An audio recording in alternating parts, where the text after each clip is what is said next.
Hello पिला माने आज आम बेसिकली क्रोमोजोमाल डिसऑर्डर दुईटा पढ़ा गोटे हूँ Turner syndrome then Klinefelter syndrome. Turner syndrome को जब आम देखा आगे 44 autosome plus X sex chromosome माने गोटे एक्स थाए आ गोटे जगह न थाए माने 45 टा क्रोमोजोम थी। एटा बेसिकली फीमेल मान को हुए कारण जेहेतु गोटे एक्स अच्छी फीमेल मान को हम आउ गोटे एक्स जेहेतु ना ये फीमेल माने कौन होता है जब क्यारेक्टर देखा फीमेल मान हाइट छोट होता है short height रूडिमेंटारी ovary ovary develop होता है ब्रेस्ट डेभलप हुए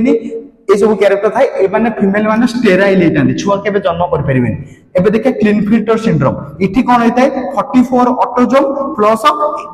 डीटा एक्स आ वाई एटा बेसिकली हमर 47 टा क्रोमोजोम थाए 47 आ ये जतल एक्स एक्स वाई अछि माने एटा हबो कोन मेल आ गोटे extra x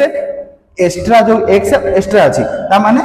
mail with female character जेमिति कि ब्रेस्ट डेवलप होबा फीमेल पर वॉइस हे जिबा आ एमान कर टेस्टिस भी रूडिमेंटरी हेताय माने टेस्टिस डेवलप हुएनी आ एमान भी स्टेराइल हेतानी केबे छुआ जन्म कर परबेनी। ओके।